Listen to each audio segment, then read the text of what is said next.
বন্ধুরা, চেন্নাইতে তুষার ঝড় হায়দ্রাবাদকে হারিয়ে তৃতীয় স্থানে উঠে এলেন ধোনিরা। বন্ধুরা, আপনারাও যদি দেখতে চান কিভাবে হায়দ্রাবাদকে 138 রানে হারিয়ে দিল চেন্নাই, তাহলে ভিডিওটি লাস্ট অবধি দেখতে হবে, চ্যানেলটিকে সাবস্ক্রাইব করতে হবে, একটা লাইক দিতে হবে এবং নোটিফিকেশন বেল আইকন দাবাতে হবে। বন্ধুরা, সানরাইজার্স হায়দ্রাবাদ মানে বিধ্বংসী ব্যাটিং।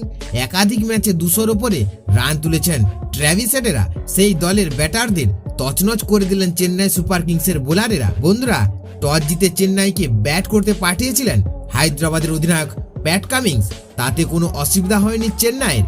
ঘরের মাঠে 212 রান তুলল ঋতুরাজ গায়কোয়াড়ের দল। রবিবার চেন্নাইয়ের হয়ে সব থেকে বেশি রান করেন ঋতুরাজ গায়কোয়াড়। 54 বলে খেলে দেয় 98 রানের বিধ্বংসী ইনিংস। 10টি 4 ও 3টি 6 মারেন। বন্ধুরা, তারপর ড্যারেন মিচেল 32 বলে খেলে দেয় 52 রানের ইনিংস। শিবম দুবে খেলে দেয় 20 বলে 39 রান। আর কেউ সেভাবে খেলতে পারেনি।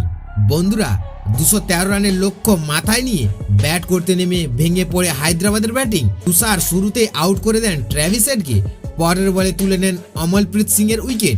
বন্ধুরা, 21 রানে 2 উইকেট হারিয়ে হায়দ্রাবাদ প্রথম ধাক্কা খায়। সেটা সামলে ওঠার আগেই তুষারের তৃতীয় শিকার অভিষেক শর্মা টপ অর্ডারকে একার দায়িত্বে শেষ করে দেন তুষার। হায়দ্রাবাদের মিডিল অর্ডারকে ভাঙেন মাথিসা পাতিরানা, রবীন্দ্র জাদেজা। যে দল অনায়াসে 250 রান তুলে দেয় প্রথম ব্যাট করলে, সেই হায়দ্রাবাদের শেষ হয়ে গেল 134 রানে। পরে ব্যাট করতে নামলে চাপ সামলানোর ক্ষমতা হায়দ্রাবাদের কতটা আছে তা নিয়ে প্রশ্ন উঠতে পারে। রবিবার 2টি করে উইকেট নিলেন মুস্তাফিজুর রহমান এবং পাতিরানা।